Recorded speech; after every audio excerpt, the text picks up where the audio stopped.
سلام دخترها، امیدوارم حالتون خوب باشه. امروز اومدم براتون یه پست آموزشی بذارم. تا آخر این ویدیو همراه ما باشید و از نکته‌هایی که ما توی آموزش استفاده میکنیم امیدوارم که شما هم استفاده کامل رو ببرید.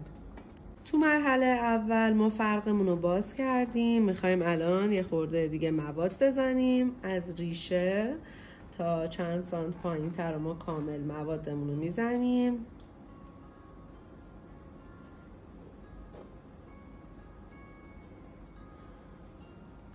بچه ها مرحله بعدی که خیلی مهمه اینه که ما موادمون رو حتما شونه بزنیم، یعنی باید یک دست بشه موادمون و این کار فقط با شونه کشی انجام میشه. بعد کامل حوصله به خرج بدید.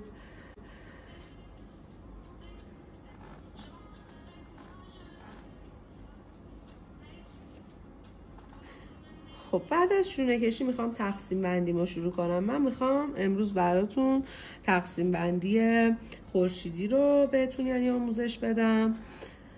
ما تقسیم بندی خورشیدیمون همه از یک نقطه و راستا برداشته میشن. الان من فرقم میخوام باز باشه و بیام از این سمت شروع کنم به خورشیدی برداشتن. نقطه شروعمو در نظر میگیرم، از اون نقطه تقسیممو برمیدارم. ما تقسیم بندیامون رو به کمک مواد زدن انجام میدیم یا حالا میتونیم به جای مواد از آبم استفاده کنیم، ولی خب ما از اولش از مواد استفاده میکنیم و میایم مرحله به مرحله مو رو باز میکنیم، مواد میزنیم. نتیجه نهایی لاین اول خورشیدیمونه که ما از جلوی سر تا انتهای سر برداشتیم. فقط نکته ای که باید رعایت کنید در پشت سر اینه که ما پشت سرمون نسبت به جلوی سرمون لایه‌مون باریک تر میشه، به خاطر اینکه تو لاین بغلی انتهای همه بافتا انتهایی که مومون باشه، رویش مومون باشه و بافتای بغلی به وقت بالاتر نشه، انتهاش همش روی خط باشه.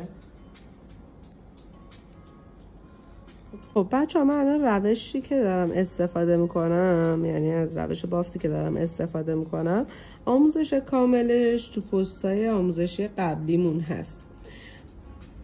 ما تو این روش سرعت دستمون بالاتره و اینکه میتونیم کششی که باید ایجاد کنیم و راحت تر ایجاد کنیم، چون کنترلمون روی لایه ها بیشتره.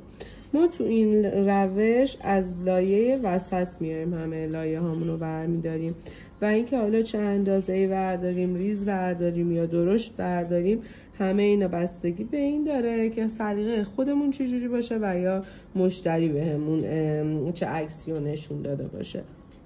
بچه ها، من لاین بعدیمو برداشتم. ما نسبت میایم به لاین اولی که زدیم اینو برمیداریم، چون قرار قرینه و هم اندازه باشن.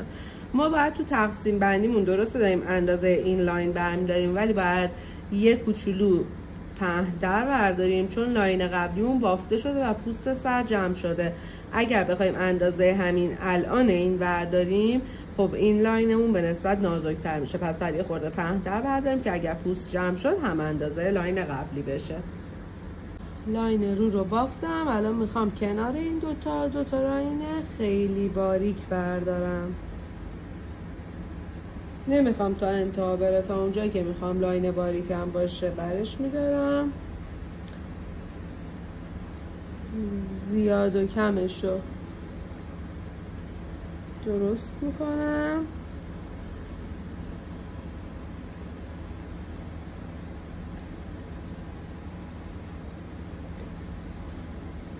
و در نهایت لاینمو تمیز میکنم.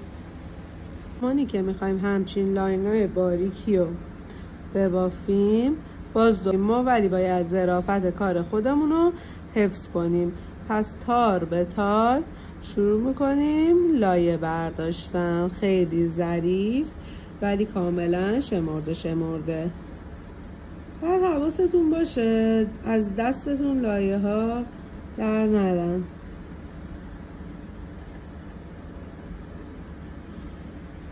ببینید من کامل نصف از این ور لایه برمیدارم نصف از اون و نمیگم چون لایم باری که بیام کلن یه دونه بردارم.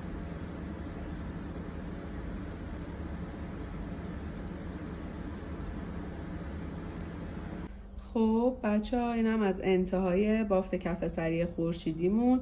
یه بار دیگه با هم دیگه چک میکنیم. ما تقسیم بندی خورشیدی رو بهتون گفتیم که تو این تقسیم بندی یا همه از یک نقطه شروع میشدن یا همه تو یک راستا بودن شروع لاینامون.